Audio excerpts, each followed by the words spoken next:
హల్లెలూయా. దేవుని పరిశుద్ధ నామమునకు స్తుతి కలుగును గాక. చేరి వచ్చిన మిమ్మల్ని అందరిని బట్టి నేను ఎంతగానో అభినందిస్తున్నాను. మరి ప్రేమపూర్వకంగా మిమ్మల్ని అందరినీ కూడా End Time revival Holi spirit Ministries తరఫున మరి మీ అందరికీ ఆహ్వానాన్ని తెలుపుతూ మీకు వందనాలు తెలియజేస్తూ మరి ఈ సమయంలో మరి ముందుకు వెళ్దామండి. మనము మరి ఈ దినము ఈ 4వ మాసంలో ప్రభు మనల్ని ప్రవేశపెట్టి మొదటి జూమ్ మీటింగ్ లో ఈ మాసంలో మనందరినీ సమకూర్చిన విధానాన్ని బట్టి దేవుని స్తుతిస్తున్నాను. మీ అందరికీ ప్రత్యేకమైన వందనాలు తెలియజేస్తున్నాను. మరి ఈ సమయంలో మన మధ్యలో ఉన్న సిస్టర్ గారు సిరివల్లి గారు మరి మన మధ్యలో ఉన్నారు. వారు ప్రైజ్ అండ్ వర్షిప్ నడిపించడానికి స్తుతి ఆరాధనలో మనందరము మరి ఆత్మపూర్వకంగా మరి బిడ్డను కూడా ఆత్మీయంగా ప్రభు మరి ఆత్మతో సత్యముతో ఆరాధించగలిగిన వారంగా మనం నిలవబడడానికి ఏకీభవిద్దామండి. మనము మరి ఈ సమయంలో సిస్టర్ గారికి అప్పగిస్తున్నాం. ఒక చిన్న ప్రార్థన చేసుకున్నాం. పరిశుద్ధాత్ముడా నీకు వందనాలు, స్తోత్రాలు. ఈ సమయం కొరకై నీకు వందనాలు. ఈ సమయంలో ప్రైజ్ అండ్ వర్షిప్ కొరకు నిలబెడుతున్న సిరివల్లి గారి కొరకు, అదే విధంగా సేవకులు ప్రవీణ్ గారి కొరకు ప్రార్థిస్తున్నాం. ఈ సమయం ప్రభా నీకు వందనాలు. మాకును చేరి వచ్చిన బిడ్డలందరికీ ఆశీర్వాదకరంగా దీవెనకరంగా చేయమని ఆరంభం నుండి అంతం వరకు మీ ఆధిపత్యంలో జరిగించి నీ నామ మహిమకు కీర్తి కలుగునట్లు మమ్మల్ని బిడ్డల్ని మీరు వాడుకొనమని ఈ సమయాన్ని మీ చేతికి అప్పగిస్తూ నజరేయుడైన యేసుక్రీస్తు నామమున ప్రార్థిస్తూ స్తుతిస్తూ వేడుకొంచుంటున్నాం తండ్రి. ఆమేన్, ఆమేన్, ఆమేన్. సరే సిస్టర్, ఈ యొక్క సమయంలో మరి ప్రైజ్ అండ్ వర్షిప్ లోకి వెళ్దాం. మరి మన మధ్యలో సిస్టర్ ఉన్నారు, మరి తెనాలి ప్రాంతం నుండి. మరి కనుక వారిని బట్టి నేను ఎంతగానో దేవుని స్తుతిస్తున్నాను. మరి వారిని ప్రత్యేకంగా End Time revival Holi spirit Ministries కి ఆహ్వానిస్తున్నాం. ఓవర్ టు సిస్టర్ శ్రీవల్లి గారు. నా జీవితం దేవాని కంటితం, బ్రతుకైనా చావైనా నీ కోసమే. ఇదిగో నా జీవితం దేవాని కంటితం, బ్రతుకైనా చావైనా నీ కోసమే. నాకున్నది నీ ఒక్కడివే, నీ బ్రతికేందుకు నీ ప్రేమ చాలయ్యా. ఆరాధింతును నా పూర్ణ హృదయముతో, నిన్ను ఘనపరతును నా జీవితాంతము. యేసయ్యా యేసయ్యా యేసయ్యా నా యేసయ్యా యేసయ్యా యేసయ్యా యేసయ్యా యేసయ్యా యేసయ్యా నా యేసయ్యా యేసయ్యా యేసయ్యా. ఇగో నా జీవితం దేవాని కంటితం, బ్రతుకైనా చావైనా నీ కోసమే. ఇదిగో నా జీవితం దేవాని కంకితం, బ్రతుకైనా చావైనా నీ కోసమే. నీ వైపే నే చూడగా, నీ ప్రేమే నేనెరుగగా, శిథిలమైన శిలనై నేనుండగా. నీ వైపే నే చూడగా, నీ ప్రేమే నేనెరుగగా, శిథిలమైన శిలనై నేనుండగా. నన్ను ప్రేమింపగా వెంటాడితివి, నీ కౌగిట చేర్చి మనిషిగా మార్చితివి. నన్ను ప్రేమింపగా వెంటాడితివి, నీ కౌగిట చేర్చి మనిషిగా మార్చితివి. ఎన్నాళ్ళుగా నాకై వేచియున్నావు, ఎందుకని ఇంత ప్రేమించితివి. ఎన్నాళ్ళుగా నాకై వేచియున్నావు, ఎందుకని ఇంత ప్రేమించితివి. యేసయ్యా యేసయ్యా యేసయ్యా నా యేసయ్యా యేసయ్యా యేసయ్యా యేసయ్యా యేసయ్యా యేసయ్యా నా యేసయ్యా యేసయ్యా యేసయ్యా ఇదిగో నా జీవితం దేవాని కంకితం, బ్రతుకైనా చావైనా నీ కోసమే. ఇదిగో నా జీవితం దేవాని కంకితం, బ్రతుకైనా చావైనా నీ కోసమే. దివ్యమైన స్నేహము నా మదిలోని కార్యము, పరిమళించు పద్మము నీవేనయ్యా. దివ్యమైన స్నేహము నా మదిలోని కావ్యము, పరిమళించు పద్మము నీవేనయ్యా. ఊహల రేఖలకు పెరిపోతివి, ఊహకు మించిన కానము నిలిచితివి. ఊహల రేఖలకు పిరిపోసితివి, ఊహకు మించిన స్థానము నిలిచితివి. ఏమి చూచితివి యోగ్యత నాలో, ఏమిచ్చి నీ రుణము తీర్చెదను. ఏమి చూచితివి యోగ్యత నాలో, ఏమిచ్చి నీ రుణము తీర్చెదను. యేసయ్యా యేసయ్యా యేసయ్యా, నా యేసయ్యా యేసయ్యా యేసయ్యా. యేసయ్యా యేసయ్యా యేసయ్యా, నా యేసయ్యా యేసయ్యా యేసయ్యా. ఇదిగో నా జీవితం దేవాని కంకితం, బ్రతుకైనా చావైనా నీ కోసమే. ఇదిగో నా జీవితం దేవాని కంకితం, బ్రతుకైనా చావైనా నీ కోసమే. స్తుతులపై ఆసీనుడా, పరిశుద్ధతలో మహనీయుడా, స్వరమండలము సితారతో నిన్ను కీర్తింతును.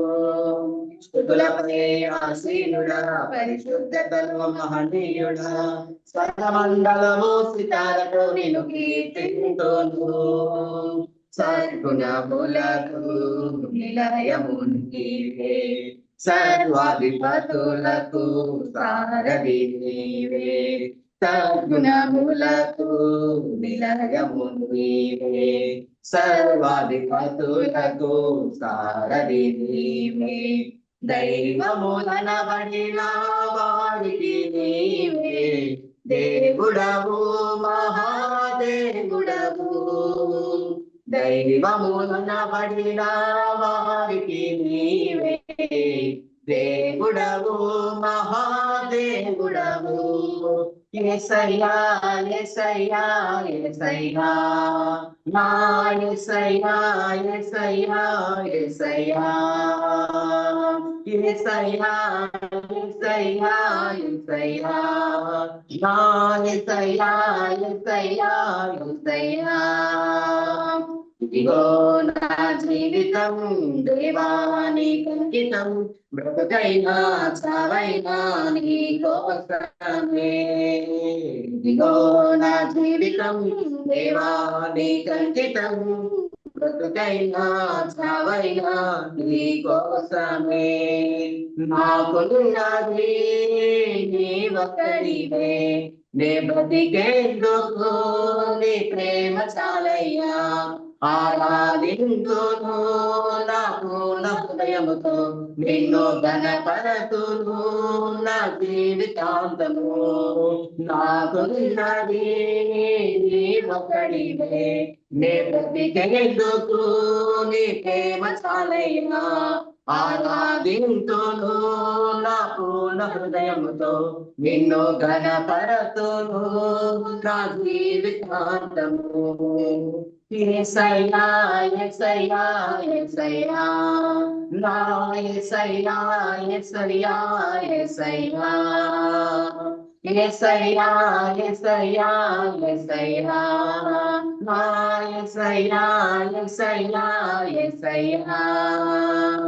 యేసయ్యా యేసయ్యా యేసయ్యా, నా యేసయ్యా యేసయ్యా యేసయ్యా.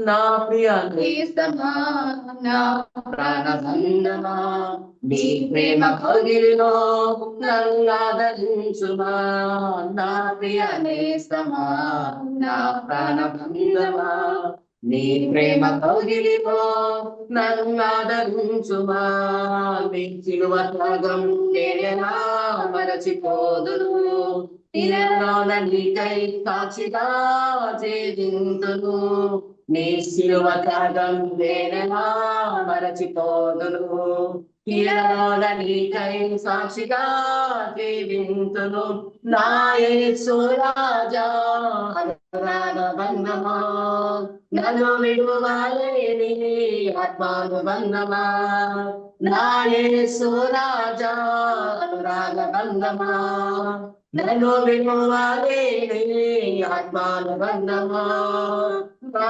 యేసు రాజా అనురాగబంధమా నన్ను విడువలేని ఆత్మానుబంధమా నా యేసు రాజా అనురాగబంధమా నన్ను విడువలేని ఆత్మానుబంధమా స్తుతికీర్తనీయుడా ఘనమైన నీ ప్రేమ నా హృదయం ఈలపై శృతి చేసి పాడనా స్తుతికీర్తనీయుడా ఘనమైన నీ ప్రేమ నా హృదయం ఈలపై శృతి చేసి పాడనా నా యేసు రాజా అనురాగబంధమా నన్ను విడువలేని ఆత్మానుబంధమా నా యేసు రాజా అనురాగబంధమా నన్ను విడువలేని ఆత్మానుబంధమా స్తుతికీర్తనీయుడా ఘనమైన నీ ప్రేమ నా హృదయ వీణపై శృతి చేసి పాడనా స్తుతికీర్తనీయుడా ఘనమైన నీ ప్రేమ నా హృదయ వీణపై శృతి చేసి పాడనా నా నీతి సూర్యుడా తేజో ప్రకాశమా నీ వెలుగు జాడలలో నిన్ను వెంబడించగా నా నీతి సూర్యుడా తేజో ప్రకాశమా నీ వెలుగు జాడలలో నిన్ను వెంబడించగా నీ జీవవాక్యం నింపెనే నాలో ధైర్యము ప్రాణాత్మ దేహం సర్వదా నీకే అంకితం నీ జీవవాక్యం నింపెనే నాలో ధైర్యము ప్రాణాత్మ దేహం సర్వదా నీకే అంకితం నా యేసు రాజా అనురాగబంధమా నన్ను విడువలేని ఆత్మానుబంధమా నా యేసు రాజా అనురాగబంధమా నన్ను విడువలేని ఆత్మానుబంధమా స్తుతికీర్తనీయుడా ఘనమైన నీ ప్రేమ నా హృదయ వీణపై శృతి చేసి పాడనా స్తుతికీర్తనీయుడా ఘనమైన నీ ప్రేమ నా హృదయ వీణపై శృతి చేసి పాడనా మహిమ సింహాసనం నేను చేరాలనే నీ కన్న కలలన్నీ నిజమైన వేళలో మహిమ సింహాసనం నేను చేరాలనే నీ కన్న కలలన్నీ నిజమైన వేళలో నా దేవుడు నీవై నిలిచిన శ్రేష్ఠ కరుణానా నీలోని లీలమైపోదునే నిరతము నా జయము నీవై నిలిచిన శ్రేష్ఠ కరుణానా నీలోని లీలమైపోదునే నిరతము నా యేసు రాజా అనురాగబంధమా నన్ను విడువలేని ఆత్మానుబంధమా నా యేసు రాజా అనురాగబంధమా నన్ను విడువలేని ఆత్మానుబంధమా స్తుతికీర్తనీయుడా ఘనమైన నీ ప్రేమ నా హృదయ వీణపై శృతి చేసి పాడనా స్తుతికీర్తనీయుడా ఘనమైన నీ ప్రేమ నా హృదయ వీణపై